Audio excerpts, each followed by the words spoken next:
Class का माहौल बिल्कुल शांत था। मास्टर जी कमरे में प्रवेश हुए तो सारे बच्चे सीधे होकर बैठ गए। उनके हाथ में छड़ी थी और चेहरे पर सख्ती झलक रही थी। उन्होंने जोर से कहा, सब बच्चे होमवर्क निकालो।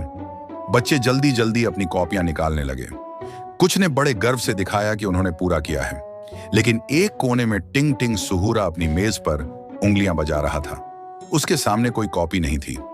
मास्टर जी की नजर उस पर पड़ी तो उन्होंने भड़क कर कहा, टिंग टिंग, तुम्हारा होमवर्क कहाँ है? टिंग टिंग धीरे धीरे खड़ा हुआ, नजरें नीचे की ओर शर्माकर बोला, सर, होमवर्क तो मैंने पूरा किया था।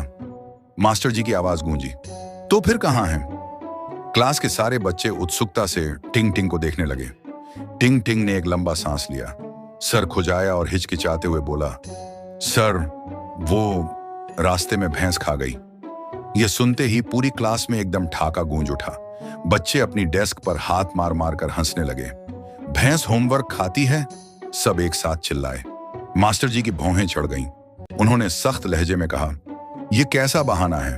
भैंस होमवर्क कब से खाने लगी?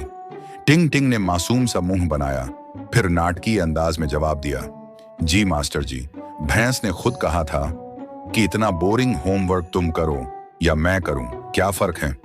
इसीलिए उसने खुद ही कॉपी चबा डाली। क्लास के बच्चे हंसी से दोगुने हो गए। कुछ तो हंसते हंसते कुर्सी से गिरने लगे।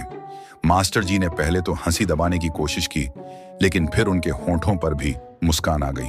उन्होंने कहा, टिंग टिंग, ये सब ड्रामे मुझ पर नहीं चलेंगे। कल डबल होमवर्क करके लाना और ख्याल रखना, भैंस को कुछ मत देना।